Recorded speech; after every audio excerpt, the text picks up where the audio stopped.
Hello everyone, আসসালামু আলাইকুম। কেমন আছেন সবাই? আশা করি সবাই অনেক ভালো আছেন। সো রিসেন্টলি চিটাঙে একটা পার্ক হয়েছে।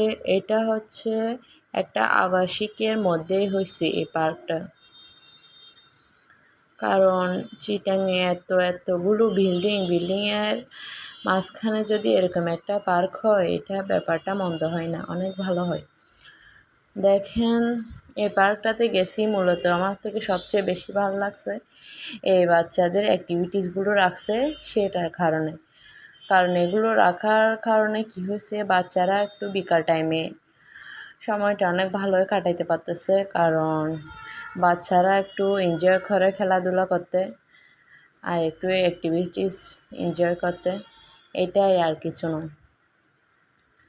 তো দেখেন, আমি ডিটেলসে ভিডিওতে দেখিয়ে দিলাম এই পার্কটা কোথায়। কে কে চিনেন অবশ্যই আমাকে কমেন্ট করে জানাবেন। আর আমার ভিডিওগুলো যদি ভালো লেগে থাকে তাহলে অবশ্যই আমার পেজটা একটা ফলো করে দিবেন। বিকাল টাইমে একটু সময় কাটানোর জন্য আমি মনে করি এই জায়গাটা বেস্ট হবে। কারণ এই জায়গার মধ্যে বিকাল টাইমে অনেক মানুষ হয়। এখন আমি গেছি মানে 4টার দিকে গেছি, তখন একটু রোদ ছিল, তাই মানে আস্তে মানুষ আসতেছে।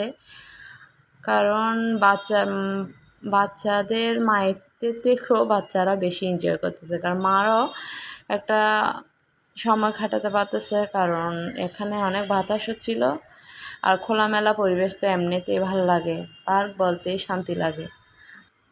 সো দেখেন, আমার বেবি অনেক এনজয় করছে, কারণ ও পার্কে আসলে অনেক হ্যাপি হয়ে যায়।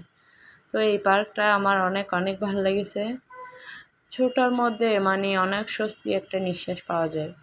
তো দেখেন, এত সুন্দর পার্ক, মাশাল্লাহ। দেখেন, আমার মেয়ে একটা রাইডে এনজয় করতেছে দেখেন। তো ও যেখানে যায় মাশাল্লাহ দিলে ও ফ্রেন্ডলি, সবাইকে অ্যাডজাস্ট করতে পারে, মানে ওর অনেক ফ্রেন্ড হয়ে যায়। দেখেন, মানে সব বাচ্চাদের সাথে অ্যাডজাস্ট হয়ে গেছে। মানে ও এত খুশিতে স্লাইড করতেছে, মানে সবগুলোইতে ওর থেকে একটু করে করতে হবে, ট্রাই করতে হবে। এটাই বাচ্চাদের নিয়ম। এটা দেখেন, বেবিরা বলতে গেলে সব বেবিরাই অনেক হ্যাপি। আমার হাজব্যান্ডের সবচেয়ে একটা ভালো গুণ কি জানেন? আমার হাজব্যান্ড হলো চিটাঙে বলেন যতগুলো নতুন পার্ক হবে, শপিং মল হবে আর রেস্টুরেন্ট হবে, এগুলোতে ফার্স্টে আমাকে নিয়ে যাবে। মানে এই হ্যাবিটটা আমার হাজব্যান্ডের আমার এত যে ভালো লাগে, যা বলার বাইরে। তো সবাই আমার হাজব্যান্ডের জন্য দোয়া করবেন আর আমার ফ্যামিলির জন্য দোয়া করবেন। তো thank you for watching my video. আল্লাহ হাফেজ।